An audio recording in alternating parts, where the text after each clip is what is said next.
welcome to Dungeons and Drama Nerds. I'm Nick, here with Percy. Hello. And a very exciting guest, the editorial director of Possum Creek Games and designer of games including Wander Home and Yazeba's Bed and Breakfast, Jay Dragon. Hello. Hi. I don't know why I did a voice for the part that's explicitly for people to hear my voice, but hello. Now you have to do the voice the entire time. Whoa, gee, oh shucks. Pseudo narrative dissonance. Oh. For those who don't already know, Jay's work includes the games Nick mentioned, as well as Sleepaway Dungeon in the Time of Monsters, a series known as Games for the Missing and the Found, and a series of excellent essays on game design on Medium, which I have cited extensively. As the editorial director of Possum Creek, Jay has also had a hand in the publication of Riley Rithal's Venture, M. Veselak's Wickedness, and most pertinent for us, Ray Nedjadi's Our Haunt. We asked Jay to join us on the podcast because it is hard to think of people better equipped to talk about belonging outside belonging games, and we wanted to take this episode to do a sort of deep dive into that space.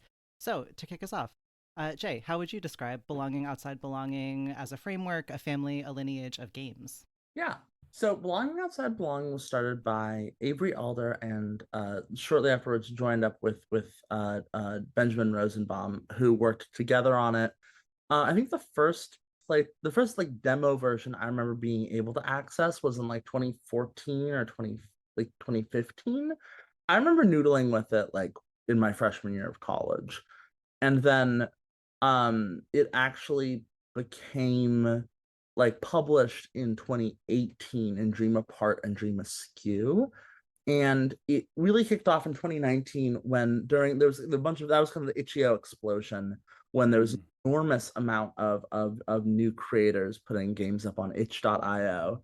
And there were jams that were a big feature of kind of making that happen. And there was a BOB jam that Avery gave permission to use the section from the book about how to make your own BOB game. They got to upload as a PDF for the jam. So there were a ton of people, myself included, who were exposed to the approach to making BOB to that. BOB kind of is composed of two big chunks, which sometimes people have tried to they have tried to kind of divvy out, but I don't think it's really useful. The first one is kind of a mechanical component, which is the token economy, kind of the notion of you get a token when you perform some kind of weak move, and you spend that token in order to do some kind of strong move. BOB is also broadly GM-less and kind of runs on these setting elements where you take the GM role, you divvy it up among different people, and then they kind of, the whole table kind of adjudicates the setting. It frequently has community building at the core of it, and then philosophically, BOB is positioned as being about belonging outside belonging, which is to say, a group of marginalized people who have managed to find identity outside of the normative structures of the broader social world. So with Dream Askew, that is a queer commune in the soft post-apocalypse, or not soft, the crumbling, apocalypse. Dream Apart is a Jewish shtetl in kind of in the medieval period. Galactic is about rebels, in Star Wars. Venture is about kind of iterant wandering, heroes. Sleepaway is about queer camp counselors out in the woods. Kind of various different understandings of what it means to belong outside of belonging. But that's the system is both philosophical and mechanical, and those are intertwined. Yeah, you've talked about this a little bit already, mentioning Avery Alder there, but I was curious, what was your kind of first contact with it? Was it that that BOB jam on itch.io? My very first contact was in 2015, when I was first getting into tabletop games. I devoured everything Avery Alder had ever done. Just it rapid, whoa, that's crazy. Just won't. And I found kind of an early draft of Dream Askew, very early draft of Dream Askew, and I was like, this is very interesting. I don't know what to do with this yet. And then back to it a few years later with the jam, and I was like, I know what I want to do with this.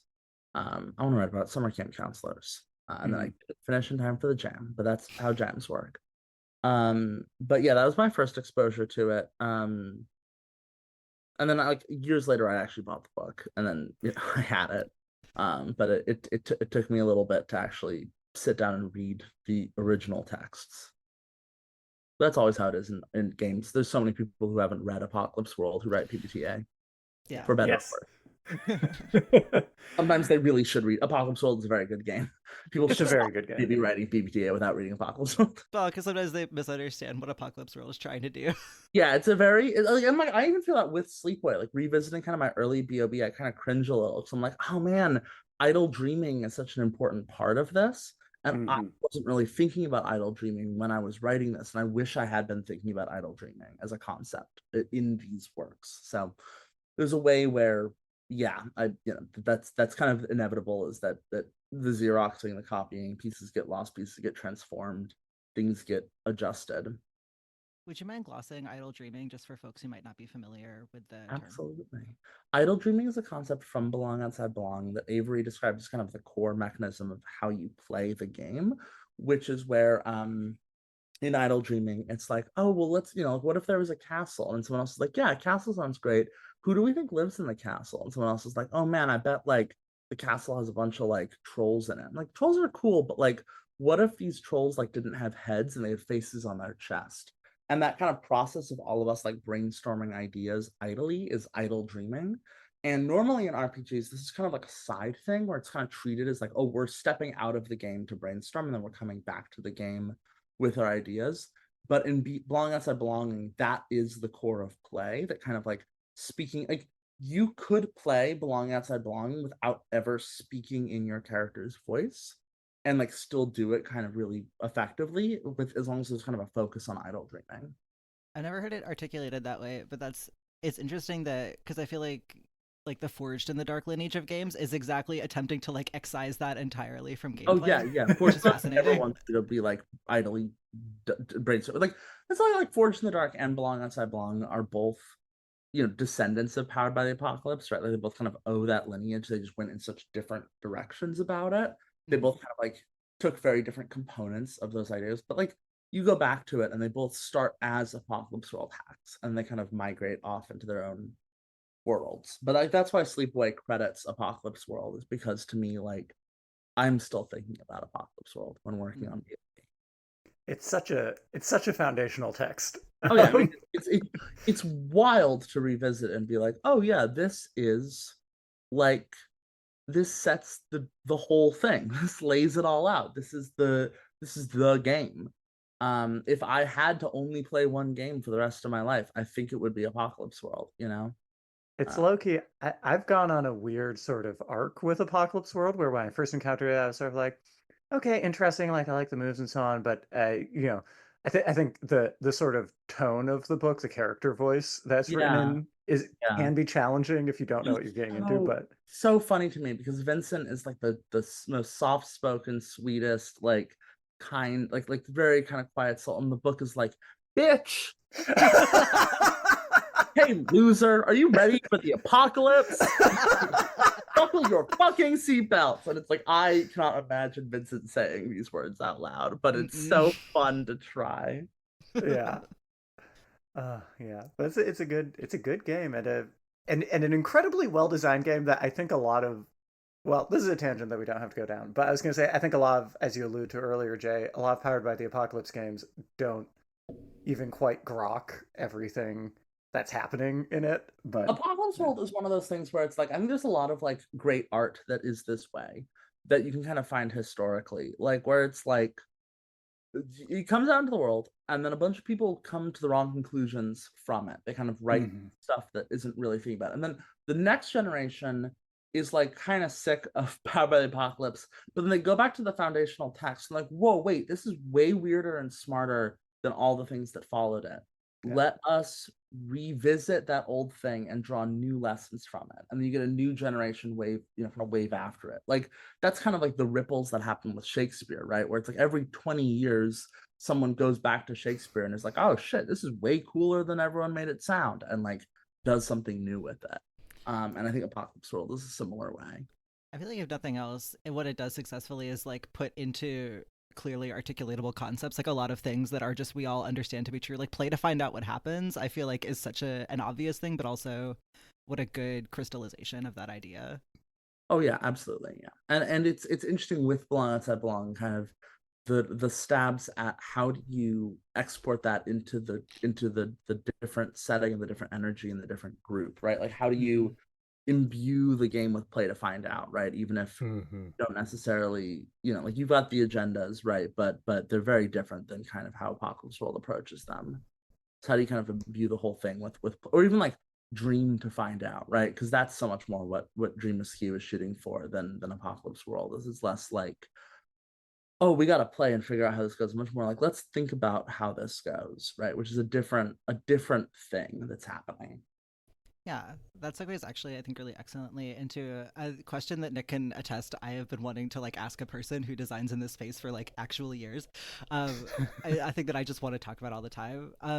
Belong Outside Belonging is like pretty explicitly anarchist in its politics. Like it's called No Dice, No Masters, and I'm curious if you feel that that affects your like writing and design in this space, or if you've observed that affecting other people's writing and design in Belong Outside Belonging games.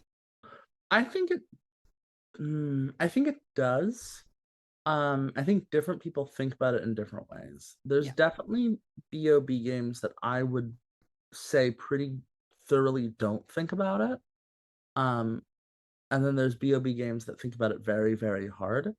And then sometimes people get weird about it, right? Where it's like, oh, is this game really belong outside belonging? Because like, are they outside belonging, right?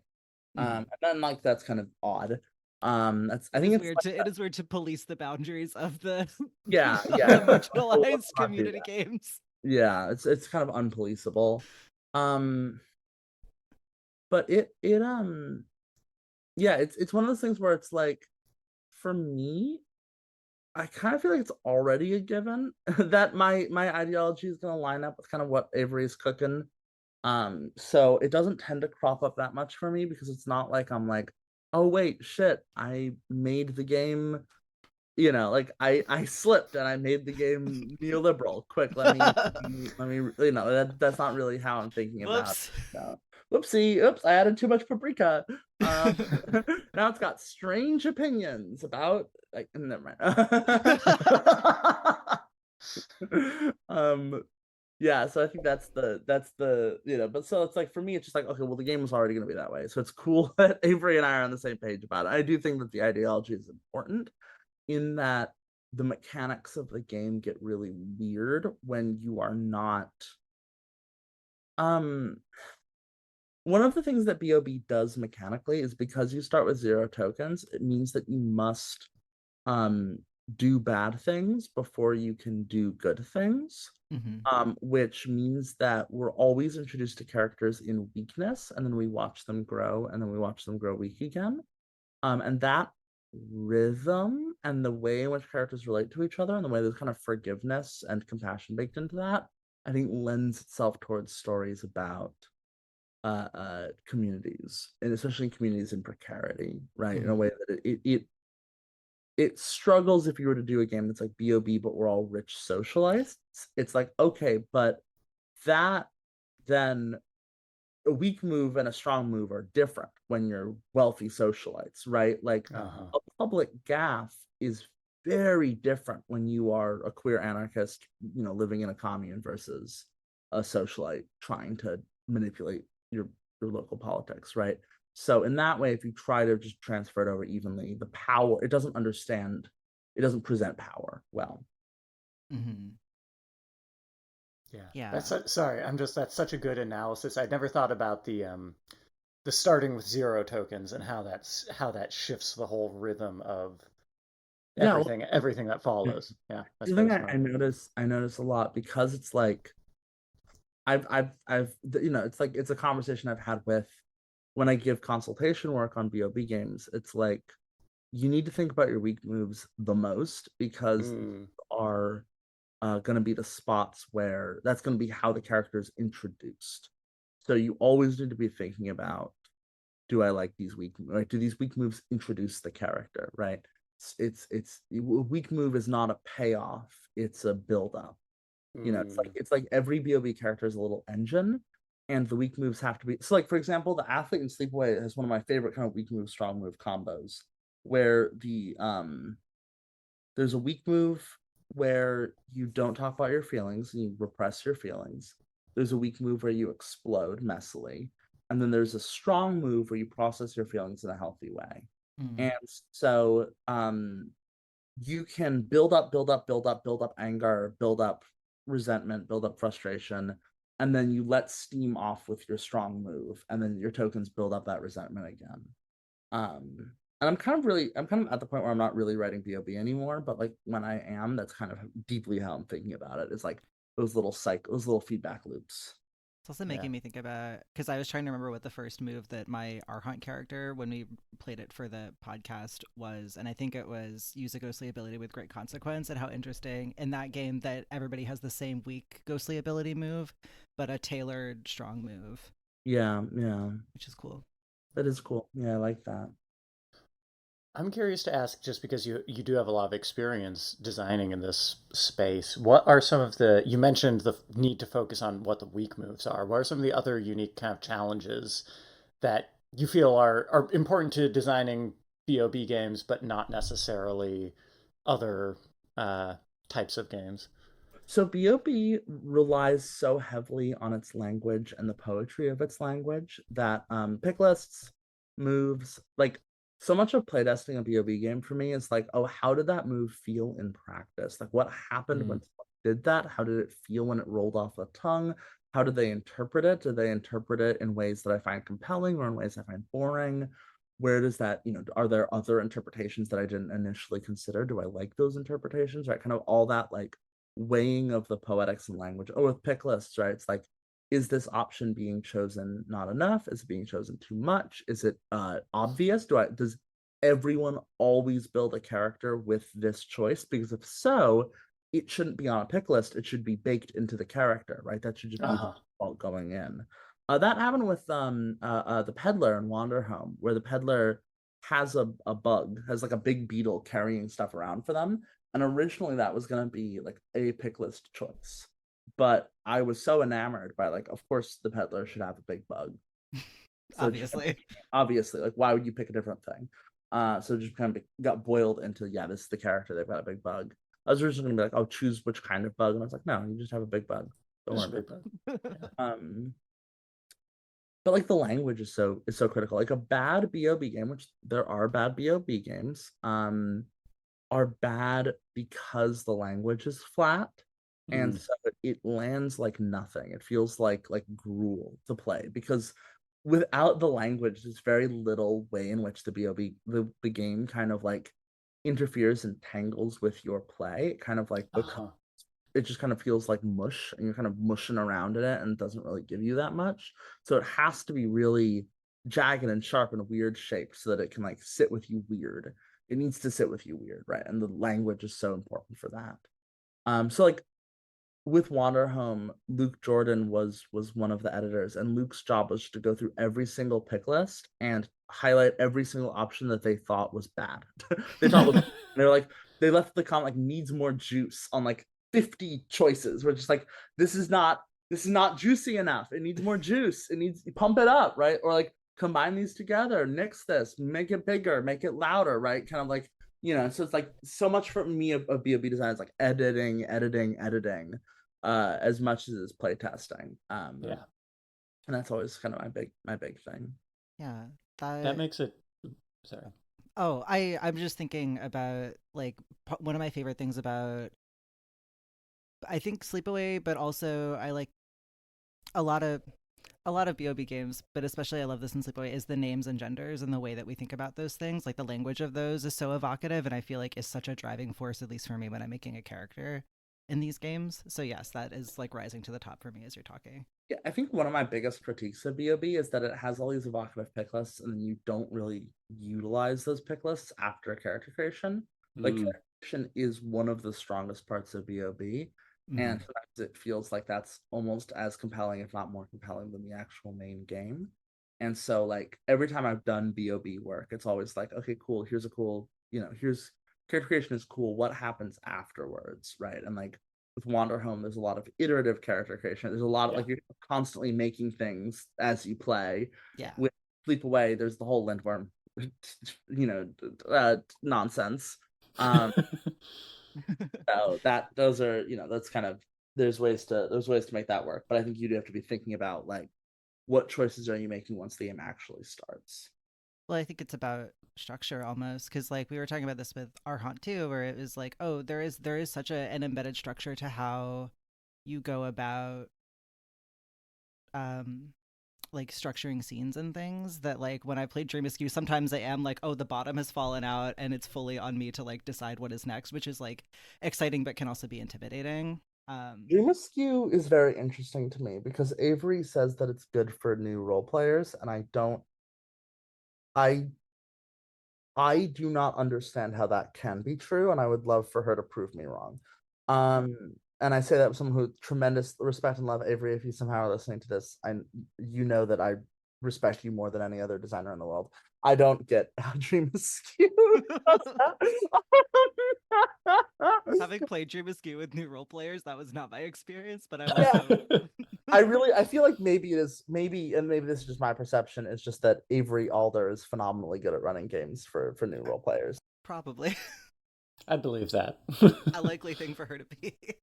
But Dream Askew to me does, I think it does have that challenge where it doesn't really, it relies on kind of a lot of familiarity with kind of producing and playing in scenes.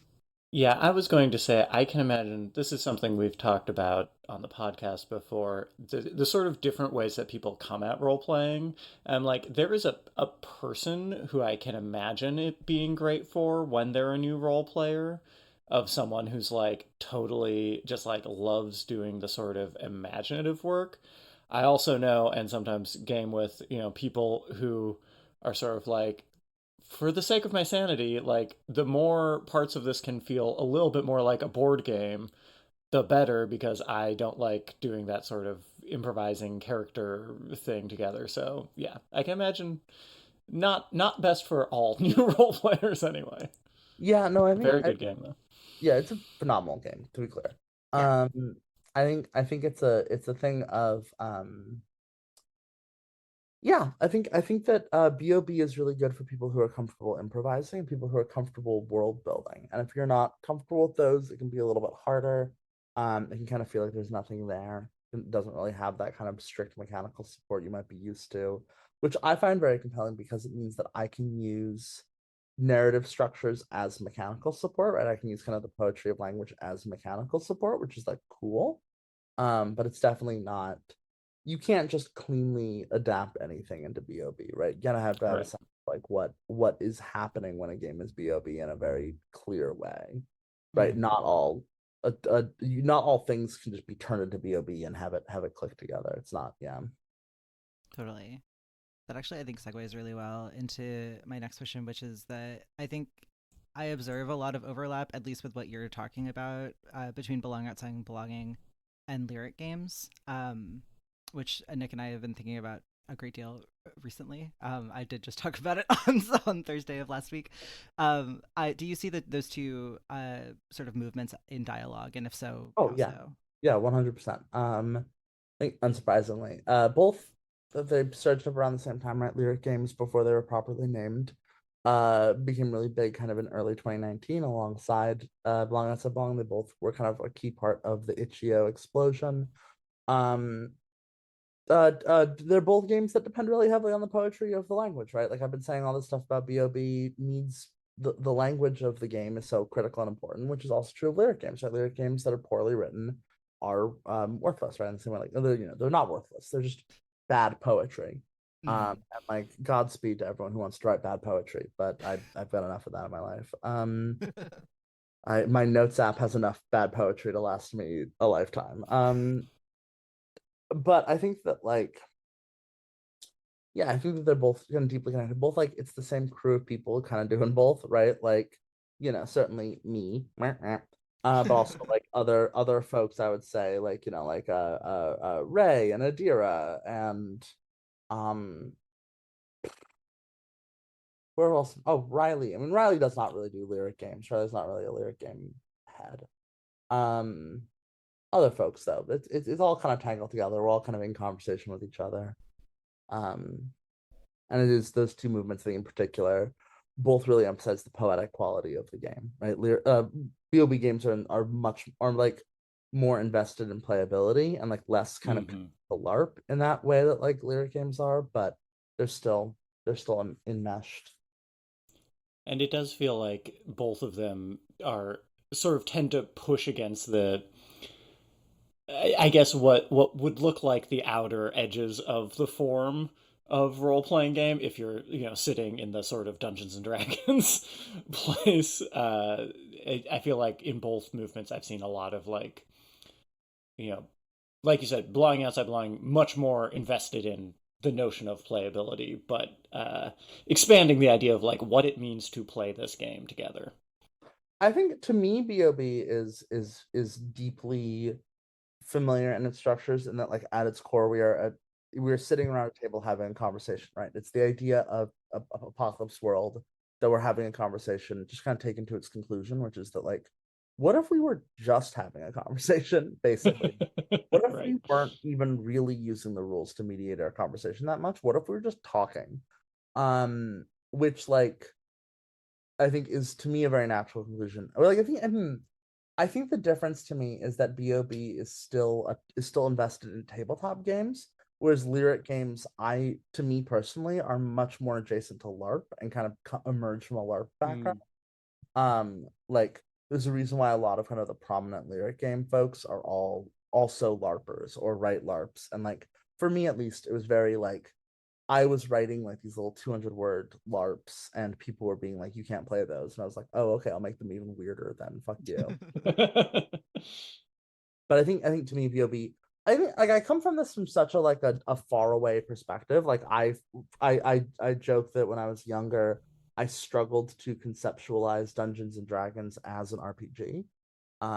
Because you're not an elf, you're like describing being an elf. So like it's so abstracted from going out into the woods and being an elf that like what is this, right? Like it's a it's nothing. And I got there. I figured it out. But like I still am coming at this from such a there's a part of me that is like that views what we think of as a tabletop game to be so myopic and so teeny that for me belonging outside belonging is like, yes, it is pushing against that, but like only because the little corral we've built around what can be a tabletop RPG is ludicrously small compared to any Yeah. other artistic medium. Mm-hmm. Yeah, absolutely. And I think for folks who don't know your background, I'm just going to say it loud. You came into tabletop role playing games primarily from LARP, right? Yes, yeah. Yeah, when you were younger at, I'm forgetting the name of the. Wayfinder experience. Yes, the Wayfinder experience. Thank you. I was like, I have heard you talk about this before recently. There's a lot of our us alumni in the RPG community. A lot of random people who would be like, well, them too. It's like, yeah. Yeah, I did see. Who is it that has the theory that Wayfinder is responsible for actual play, Percy? Oh, that's I, got to be M. Friedman, right? Yeah, is it almost. Dr. M. Yeah, Friedman? yeah, I think it has I to thought be. it was, but I'm Yeah, not Emily's always 100% sure. joking about like someday she'll write the Wayfinder book because Brennan was an alum, right? Like, God, like I'm like, Brennan also fascinating. Like Brennan is a Wayfinder alum, and you see Wayfinder in a lot of Dimension 20, but also you see a lot of like Brennan kind of brought Dungeons and Dragons play style into the LARPs that he ran, which is a very interesting kind of. Mm. I think he kind of would have turned out this way either way, but certainly I think 20 years running improvisational LARPs did something to him there. There's like moments where he'll do a speech and it's like, oh man, that's a big bad speech. I know that cadence. I took that workshop. Your peers taught me how to do that when I was 18. Hmm. Foolish mortals.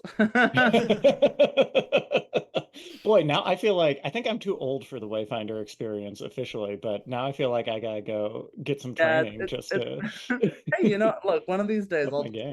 I'll roll up a big bad con. All right, I'm gonna teach all of you how to be big bads. Big bad con, we're Obsessed. learning how to be big bads. I genuinely feel like more RPG people would benefit from LARPing. I just did my first LARP with CJ a couple weeks ago. It was adorable, but I was also like, oh, this is just being at a cocktail party, except I can test people for whether or not they're aliens.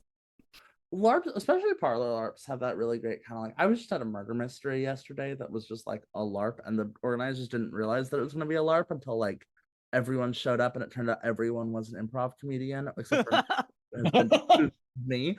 So we just were all in character and like in costume, and it was like a fairy court, and we all got really into it. Incredible. That was great. And that was a LARP. That was like, it's like, oh shit, this is just a LARP. We're just all doing this. Mm-hmm. My one LARP experience was really, I think, challenging just because I was new at it. But I was playtesting a Cara Murphy LARP back in January, and the thing that tripped me up was I was always like, coming from a sort of theater improv background, I told Kara this afterward, which they seemed to find valuable, so good. But I was like, I don't know what the bounds of what I'm allowed to invent as a LARPer is. It's like somebody, yeah. There's an interesting conversation around like yes and like when can you yes and when can you like that's also true of tabletop too, right? Like when you're a player, what can you what should you yes and what should you like no? What should you be like, hey, we already established like it's why I've got friends who are straight up like improv does not help you be a player because I think improv helps you be a player. I think improv is just a wonderful skill to have in your back pocket. But there's some of my friends who are like the instinct to yes and gets in the way of sticking to what has been established and like sticking to the truths that have been previously set up. I think you can balance that, but it's an interesting conversation. Yeah, I mean, I think there is also something helpful about improv in terms of like, because belonging outside belonging unlocked for me as a player when I realized that like, oh, we can just do whatever we want. Yeah. And that's like a thing that I had to actively unlearn is like the instinct to be like, am I doing this the right way? Which I think improv helps you unlock tremendously because there are forms and structures that you are respecting the shared fiction, but there aren't no one is going to come on stage while you're doing a herald and be like, excuse me, where's the group game? Yeah, absolutely. I think that I think BOB is really well served if you sit down and you're like, I am a GM. I'm a GM. I have one character and I have whatever setting elements I pick up whenever I want to pick up, but I'm a GM and I'm running this as a GM. Yeah. And if everyone at the table is thinking that way, boom, magic happens, right? The more people who are like, I'm a player and I'm just along for the ride, the more the game kind of like struggles with its wheels. Yeah, it has to be approached from that sort of position of equality of everybody sort of having equal buy-in. Yeah, and like it's why Wanderhome kind of deviates from BOB in some pretty major ways, because if I'm making a game that I think is actually a game where I can like kind of give it to anyone to play, I needed to strip down some of the I need to create opportunities for it to be like, oh no, there is a dedicated GM who is running this like a game with a GM. Yeah, because inevitably there will be people who show up at the table who don't want to be a GM or who don't want to be responsible, which is fair and fine. Yeah, and like I think BOB in its purest form assumes a very high level of player engagement, where it's like you all got to be in on this. And like I'm working on a game right now. 7-Part Pact is a game that takes that to its extreme, where it's like this is an incredibly crunchy, complicated game where you are also a GM, right? Like everyone is. You have to approach this like you're a GM. It's just the way it does that is it gives you like a DMG and a monster manual and a giant tome, and it's like here's your domain, figure it out, right? Study it.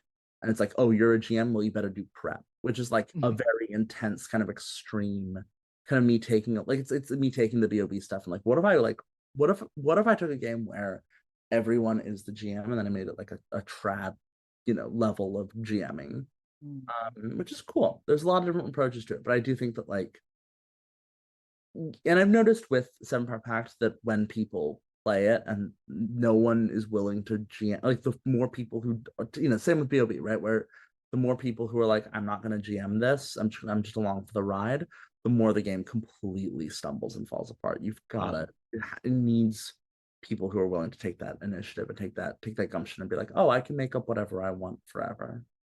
Yeah, which I think is another important crossover with lyric games in terms of like they're for incredibly specific kinds of players and are unafraid to have people bounce off them, I feel, Yeah. Yeah. and require a lot of like people being unafraid to just sort of be like, well, I am defining my experience. Yeah. I think it's a mistake to call lyric games unplayable. I tend to kind of bristle at that definition. But I do think that lyric games are, I think, as you said very well, like lyric games are kind of like, well, this is a game that I made for me, and maybe not even me. Maybe it's just a game I've made. And if you play it, that's cool, but that's not the point. That's not why it's out into the world. I'm not marketing this. I'm not like hustling to try and get people to play, esoteric or whatever, even though Esoteric is a lyric game and it is eminently playable. Like I have played it and it plays fine. Yeah. Mhm. Yeah. No, no, there's a lot of lyric games that are very playable. And I think, and you've talked about this elsewhere, like it's also about expanding the sort of traditional definition of what playing means, Yeah, right? Like absolutely. some, yeah. Yeah.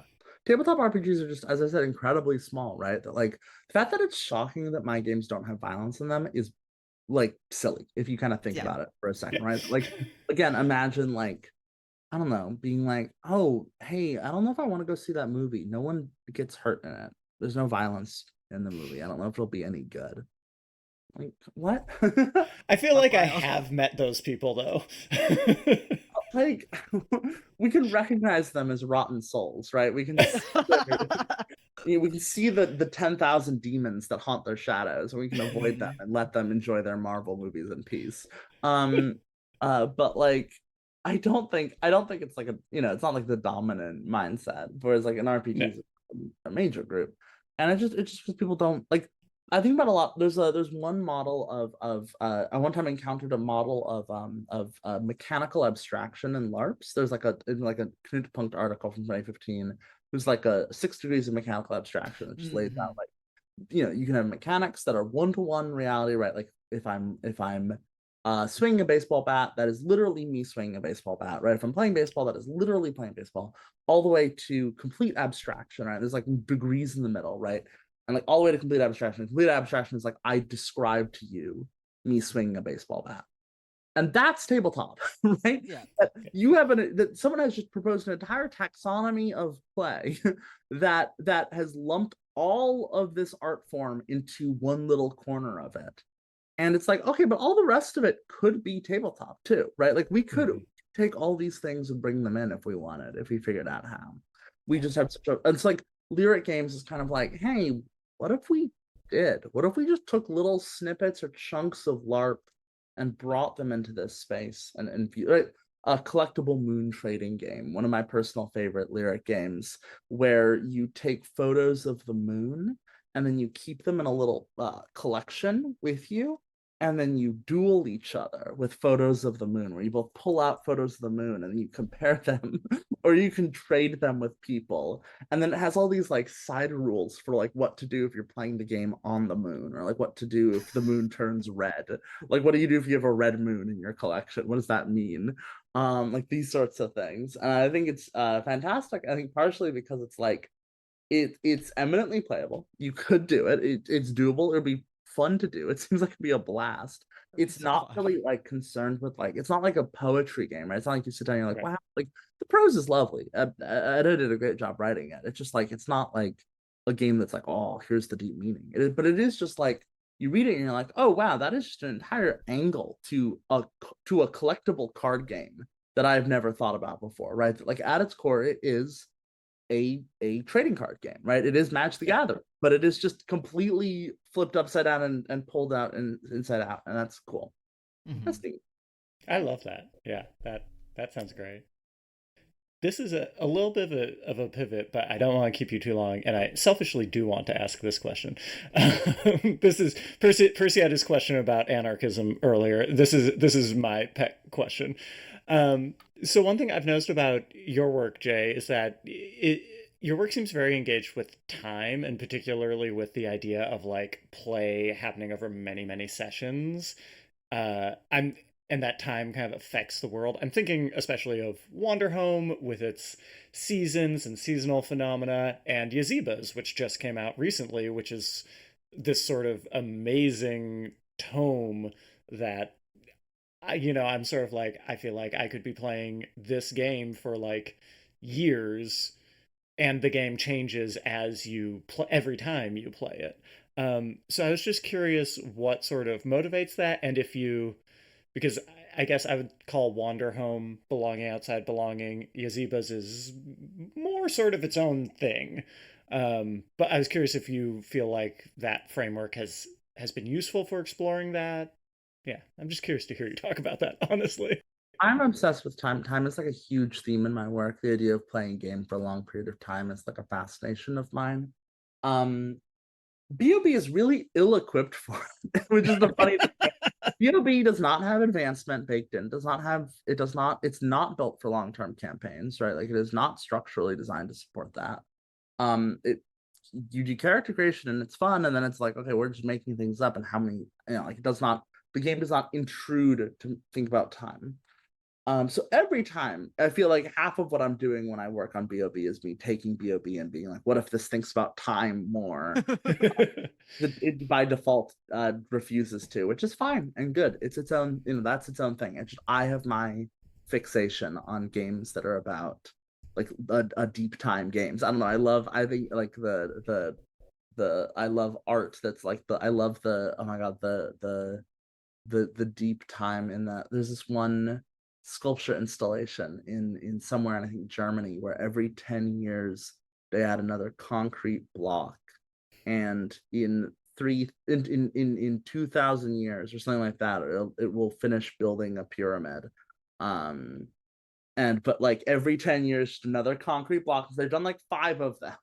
Like started in the 70s, they've done five. And they've got another, like 30 to, or whatever it is, like another like 40 or whatever, however many bajillion it is, or I guess it's like 1,000 years. I guess it's they have another 95 to go. Yeah. And that's like, I don't know, that's just so beautiful to me. It's like, the feeling of like the anticipation of time, like what the hell's gonna be going, like, 1,000 years does not feel like that much, and then it's like laid out for you in a pyramid that's like, hey, this thing will be done in 1,000 years from now, and you're like, oh god, time suddenly disease spirals its way, or the pitch drop experiment, right? Like that kind of work. Like I love the feeling of enormity, and I like RPGs that like, to me, like when with LARP would be very, we'd always be doing one shots, we'd always be doing kind of quick things. So I was always so enamored with the idea of a game that's like, no, we're gonna play this for a decade, and we're still gonna feel like there's more we could be getting up to. That's just, I don't know. And BOB is not equipped for it, so I really have to kind of wrangle and wrestle it into shape to let it do that for me. Yeah, that's so compelling, especially because again, as someone who comes from the like theater world, what I have always sort of thought like, oh, this like J Dragon's work reminds me of like performance artists like Te Shi and like other sort of durational performance artists. But when your medium is the human body, there's only like so durational a time scale you can get to. So that example of the pyramid in Germany is blowing my mind. Yeah, where it's like, and where it's like, I can also like, because this, like, lyric games are cool because I get to write a lyric game. It's like, play this game over the course of 30, like How to Build a Magic Forest is a lyric game that I wrote, where it's like every day visit a forest and do what a card in a deck of cards tells you to do. And sometimes the deck of cards will say, don't do anything for the next year, come back next year. Sometimes the deck of cards will be like, spend the entire day drawing symbols in the woods, or the card will be like, like give it over to, what I mean, just give it over to someone else, right? It's just like at every step it's always like, so it's like by the end of it, to exhaust the deck would take decades. Mhm. But it feels very like, I don't know, to me it's like, ooh, it's very like, because I get to tell other people to do it, I don't have to do it myself. So I don't know, I get the best of both worlds, where I get to say, hey, think about how big time is. But then I don't have to hurt. I can go take a nap afterwards. I wouldn't want to be one of those performance artists doing like 4-day installations where they're just, that's I'm sleepy. I got things to do. Yeah, I'm trying to remember. Percy, do you remember? Oh, God, I'm totally blanking on their names. The performance artists in like the late '80s who tied themselves together for like a year or something. I don't remember. This. I don't remember, but that sounds awful. Yeah, no, yeah. Well, it was the late '80s and performance arts. There was a lot of weird I will stuff say, going on one level, I do get it because I am like if there was like I would do that kind of performance art if I was in that world, but Uh-huh. like I don't know. I don't feel the call of physical embodiment in that way where it's like I gotta do this. I have to do it this way. I don't need my body is not my canvas. My body like my canvas is my like I don't know. I'm a writer at the core of it, right? More than anything else. And so it's like that's I don't need I can articulate and describe the things that fascinate me. I don't need to play them out across my body. I can write about the feeling of being entwined with another person. I feel like I have done that. I feel like I've spent a year tied up with another person. I don't need to do it again. I can write about it.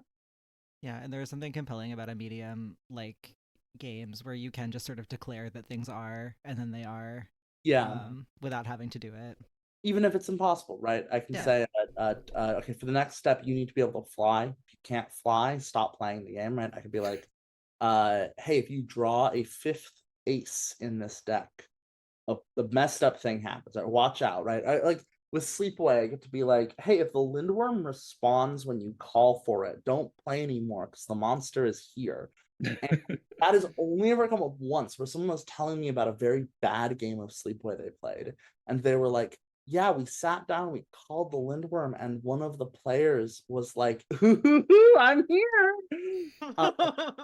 And I was like, yeah, the Lindworm said it's here. You should have gotten out then. You should have bailed immediately because it told you it was gonna suck, right? Which like it's funny because it's also literally a safety tool, right? In the sense of Right. like if you are playing with people and they can't respect one fucking simple like, hey, shut up and be quiet for like 20 seconds, they're gonna be miserable to play with. Yeah. So like don't.